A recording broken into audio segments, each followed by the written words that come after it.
ఇప్పుడు Roman number 10లో ఇకారాంత శబ్దాలు. ఇకారాంత శబ్దాల్లో రెండు ఉన్నాయి, హరి శబ్దము, రవి శబ్దము. ఇప్పుడు హరి శబ్దాన్ని చూద్దాం. ఇకారాంత పుంలింగ హరి శబ్ద ఏకవచనం ద్వివచనం బహువచనం విభక్తి. హరి హరి హరయ ప్రథమా విభక్తి. హే హరే హే హరి హే హరయ సంబోధన ప్రథమా విభక్తి. హరిం హరి హరీన్ ద్వితీయా విభక్తి. హరిణా హరిభ్యాం హరిభిః తృతీయా విభక్తి. హరయే హరిభ్యాం హరిభ్యః చతుర్థీ విభక్తి. హరేః హరిభ్యాం హరిభ్యః పంచమీ విభక్తి. హరేః హర్యోః హరీణాం షష్ఠీ విభక్తి.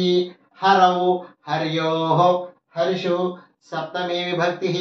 అలా ఒక మాట చూద్దాం. ఇకారాంత పుంలింగ హరిశబ్ద ఏకవచనం ద్వివచనం బహువచనం విభక్తి. హరి హరి హరయ ప్రథమా విభక్తి.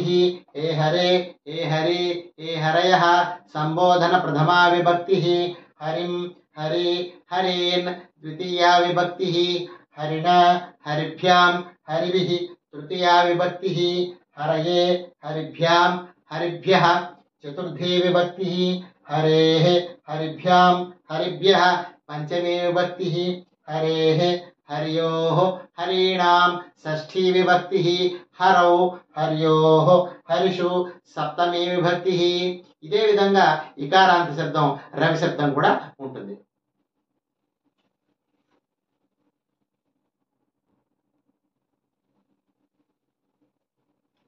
ఇప్పుడు ఇకారాంత శబ్దం ఇంకొకటి రవి శబ్దం చూద్దాం. ఇకారాంత పుంలింగ రవి శబ్ద ఏకవచనం ద్వివచనం బహువచనం విభక్తి. రవి రవి రవయ ప్రథమా విభక్తి. హే రవే హే రవి హే రవయ సంబోధన ప్రథమా విభక్తి.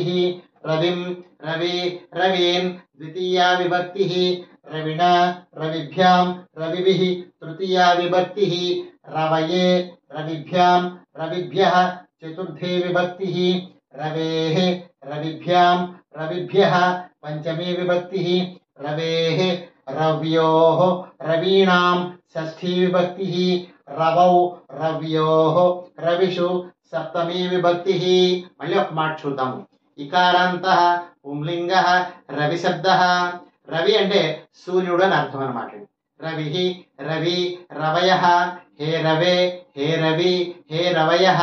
రవిం రవి రవీన్ రవిణా రవిభ్యాం రవిభిః రవయే రవిభ్యాం రవిభ్యః రవేః రవిభ్యాం రవిభ్యః రవేః రవ్యోః రవీణాం రవౌ రవ్యోః రవిషు